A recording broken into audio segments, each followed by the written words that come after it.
Emily sneered at me after I announced my resignation, and I responded by maintaining a silent, steady gaze. Our conversation had revolved around the company's decision to cut labor costs, with particular disdain aimed at those supposedly exploiting overtime pay. Tom, too, seemed to relish the notion of trimming expenses. A week later, my phone incessantly rang with calls from the company. Upon answering, the president inquired sharply, "Who exactly are you?" I couldn't help but scoff mockingly at the president's question. In response, I introduced myself as Lily Johnson, a 59-year-old employee with 37 years of dedicated service since my college graduation. I explained our company's role in providing administrative services, particularly catering to busy company presidents, handling clerical work, and specializing in tax-related matters. I proudly managed 45 clients, a responsibility that had grown overwhelming despite the assistance of a part-timer. Despite the challenges, I couldn't show any sign of weakness. Our clients were long-standing relationships, and their adversities fueled my determination. Today, as I sat in front of my computer, the relentless harassment from Tom and Emily weighed heavily on my mind. Tom, 7 years my junior and now the head of the tax department, had drastically changed his demeanor 3 months ago upon promotion. His once polite tone was replaced with condescension and complaints, making every interaction a struggle. Even when I countered, he remained unfazed, instructing me to consult the manual for guidance and warning against unnecessary actions. Emily, Tom's assistant, joined in the harassment, criticizing my efficiency and mocking my rank-and-file status. Despite being the first to decline a promotion to department head, a fact unknown to Tom and Emily, I committed to completing my regular duties. Their harassment persisted, with Tom accusing me of increasing overtime, branding it a waste. Emily echoed his sentiment, sighing as she claimed my constant overtime was dragging down the entire tax department's performance. The recent cause of my overtime was Tom unexpectedly leaving a month's worth of client files on my desk to be filed by the end of the month. After work, my face drained of color as I glanced at the files before me. Wait, these all have deadlines this month, right? I uttered in confusion. However, before I could grasp the gravity of the situation, Tom was already packing up his desk, completely uninterested in addressing my concerns. "I'm heading out. Take care," he casually remarked as he swiftly left the office, leaving me with a pile of urgent tasks. Emily followed suit, adding insult to injury with a mocking laugh. The incredulity of the situation weighed on me, and I sighed heavily as I opened the client files scattered on my desk. To my dismay, some of the files were originally Emily's responsibility. The realization deepened my sigh. I understood why Tom had been subjecting me to relentless harassment. They wanted me to retire quickly. My extensive experience and deeper knowledge in taxation made me a preferred resource for other members of the tax department over Tom. Tom's unapproachable demeanor and unattractive appearance made everyone except Emily avoid him. It seemed Emily's proximity to him was strategic, driven by Tom's preference for younger female employees. The shallow nature of their thinking sent a chill down my spine. Emily's harassment was not just a personal vendetta. She aimed to curry favor with Tom, the one evaluating the tax department's performance. Despite these challenges, I had to manage the declarations alongside preparing tax declarations for my assigned companies. It seemed today's workload was far from over. However, claiming overtime would only invite complaints from Tom and Emily, leaving me resigned to the prospect of unpaid extra hours. Then, unexpectedly, I received a summons to the president's office. Our company had recently undergone a change in leadership due to the former president's sudden illness. The new president, the former president's son, wasn't fully acquainted with our company. As I entered the office, I noticed Tom and Emily with unpleasant smirks on their faces. In a tense atmosphere, the president dropped a bombshell. "Lily, we'll need you to resign by the end of this month." My mind spun as I asked for clarification. Tom and Emily had apparently accused me of overbilling for overtime, citing that while others had around 15 hours, I had exceeded 80 hours. The president, oblivious to the true circumstances, seemed impressed with Tom and Emily's zero overtime. The reality of the situation hit me. The inflated overtime was a result of doing Tom and Emily's work. However, revealing Tom's instructions would risk portraying it as my own inability to manage time effectively. I presented the facts, asserting that I hadn't overbilled for overtime but struggled to finish my workload within regular hours. The president sighed deeply, expressing doubt but acknowledging the lack of evidence to pursue the matter further. Nevertheless, he insisted that they couldn't retain someone working at such a slow pace. Resigned to the situation, the president suggested my resignation, and it seemed his mind was made up. Told to leave the company I had devoted 37 years to, I felt a weariness settle in. Despite my dedication, the additional workload from Tom and Emily went unappreciated. I agreed to resign at the end of the month, acknowledging that I had already communicated my decision to the president. As I glanced at Tom and Emily, their vulgar smiles reflected satisfaction. Leaving the president's office, Emily taunted me with a sarcastic, "Thanks for quitting," her sneer cutting through. I responded with a silent stare, facing similar disdain from Tom, who shared his approval of cutting labor costs and labeled me as someone exploiting overtime pay. Observing their cheerful conversation, I pondered the handover process. Creating documents for all my clients, I ensured proper farewells and appointments with those I could meet personally. Unable to schedule a meeting with the president, I resorted to letters to inform them of my successor. A week post-resignation, enjoying a moment of relaxation at home, my mobile phone rang. Seeing the company's call, I hesitated, having already completed social insurance procedures. However, persistent calls from both the company and Tom and Emily's personal mobiles led me to answer reluctantly. As I picked up, the president urgently spoke. "Who exactly are you?" I couldn't help but mockingly reply, "Just an unemployed lady who resigned from the company. Nothing else." In response, the president urgently explained the chaos since my departure. 49. Calls to stop transactions with the company. He pleaded for my immediate return, revealing a sense of panic in his tone. Reluctantly, I rose from my seat and made my way back to the company. Upon my arrival, I found Tom and Emily waiting, their faces notably pet and dark circles underlining their weary eyes. Surprised by their drastic change in appearance, I inquired about what was happening.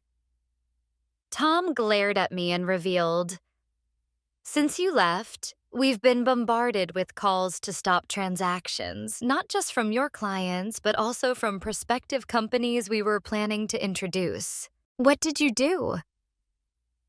Emily echoed the suspicion, expressing disillusionment at the thought of me resorting to underhanded tactics.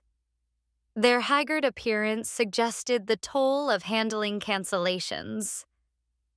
While I had not manipulated the clients, I had a hunch about the reason behind the transaction halts. Considering the inevitability of cancellations, I mumbled my thoughts aloud.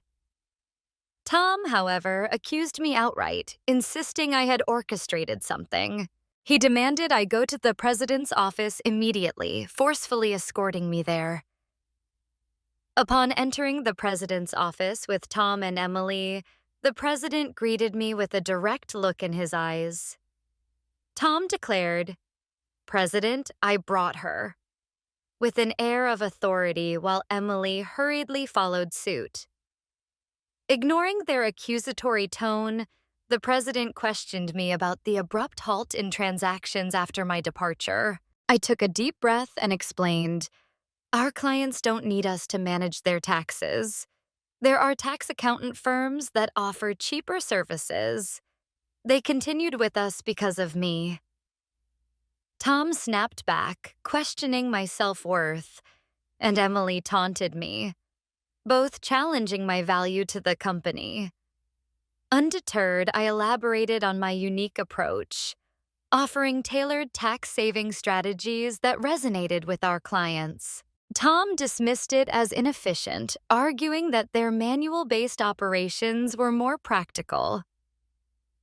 The president sighed deeply, recognizing the fundamental difference in our approaches.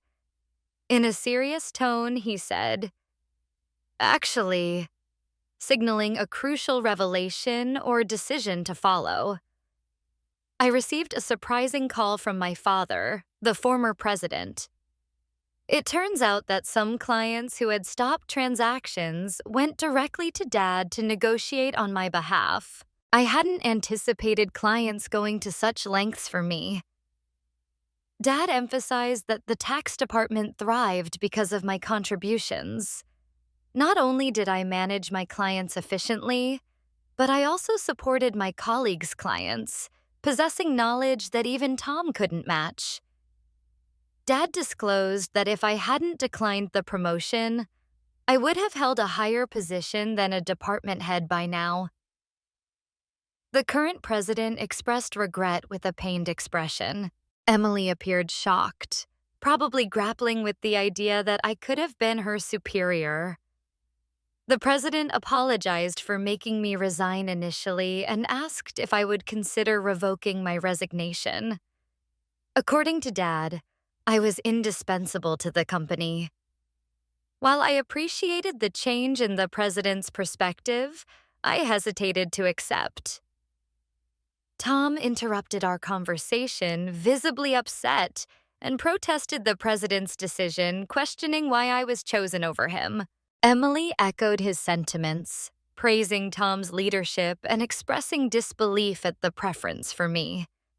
The president then sternly addressed them, revealing that since my resignation, numerous complaints had been received from the tax department, suggesting they had been shifting their workload onto others. Tom's face turned pale as the president exposed the fact that he had been pushing the preparation of client declaration forms onto subordinates, including Emily's work for multiple clients.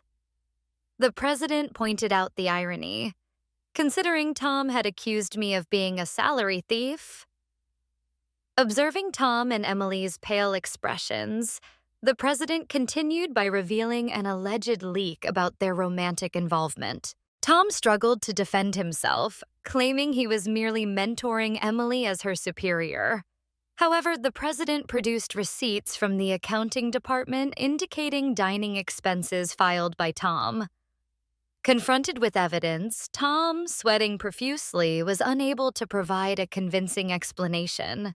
Emily, too, turned ghostly pale as the president accused them of neglecting their duties, inflating expense claims, and violating company policy by having an affair in the office while being married. In a calm and straightforward manner, the president declared the termination of their employment, effective immediately. Tom and Emily tried to resist, promising to retract the receipt claims and pleading for their jobs. "I have a family," Tom desperately pleaded, attempting to reverse his termination. Emily echoed his sentiments, carefully expressing her fear of being fired. She promised to apologize to me and others for burdening them with work. Realizing the gravity of the situation involving neglect of duties and an affair with a supervisor, concerned about her reputation, she implored for a second chance. Sensing their desperation, I offered advice. "Why don't you stop resisting? It's undignified," I suggested. Tom glared at me, retorting, "Shut up. What would a single person like you understand?" I sighed, reminding him, "Tom, you were the one who got me fired. It's just karma.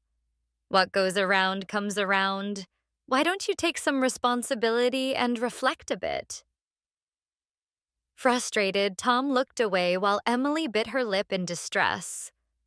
Aware of more details about their misconduct, I turned to the president, asking with a smile if I should share them. Tom and Emily frantically tried to stop me, fearing further exposure. I issued an ultimatum, warning them that wrongdoings would eventually come to light, urging them to face reality before it worsened. At my word, both Tom and Emily collapsed to their knees, and the president decided to fire them on the spot. Later, I revealed more about their misdeeds, including Tom faking business trips to spend days with Emily and their insidious tactics of harassing disliked employees into quitting. Despite my attempts to help those employees, Tom and Emily's strategies were relentless. They repeatedly reprimanded and pressured employees out of my sight, often assigning sudden tasks with tight deadlines. The resigned employees had initially asked me to keep quiet, but since they were now happily working elsewhere, I decided it was time to speak up. The president, furious at my revelations, expressed anger about cutting Tom and Emily's final salary. He planned to thoroughly investigate past inflated expense claims. Tom, with tears in his eyes, begged the president not to cut his salary, fearing the impact on his family. As the truth unraveled, Tom's affair with Emily came to light, leading to Tom's divorce. The two now faced claims for compensation in the divorce lawsuit, marking the consequential aftermath of their actions. I became aware of the situation when Tom reached out to me, seeking assistance in persuading the president to reconsider their firing. Emily and Tom found themselves in dire straits. Despite their efforts, they struggled to secure new jobs in the tax industry. The industry's close-knit nature meant that word of their misdeeds spread rapidly, making potential employers hesitant to hire them. Desperate for income to cover divorce compensation and living expenses, they resorted to day labor at construction sites, a stark departure from their previous office roles. Emily would often call me in tears, pleading for help. "Lily, please help. I only wanted a better life, and I never truly liked Tom," she cried. However, I couldn't ignore the fact that their predicament was a consequence of their own actions. Many, including myself, had been impacted by their behavior. I reminded Emily that the consequences were a result of her choices. "You can't unring a bell," I told her firmly. Facing hardships was the consequence of her decisions. Emily's despair echoed through her protests. Despite her regrets, the outcome remained unchanged. As for me, I chose to distance myself from the chaos of the corporate world. Despite the president's pleas for my return, I declined. Once told to resign, I had no desire to return. Instead, I found solace in assisting at a friend's tax office, supplementing my income and enjoying a more relaxed lifestyle. In the future, I entertained the idea of starting my own office, where I could serve my clients without the constraints of corporate bureaucracy. In my own space, I could fully dedicate myself to my clients' needs. As a tax accountant, I aspired to be on equal footing with my clients, providing service without superiority. This marked the beginning of a new chapter in my life, one filled with excitement and opportunities to pursue what truly mattered to me. My second life had just begun, and I eagerly anticipated the journey ahead.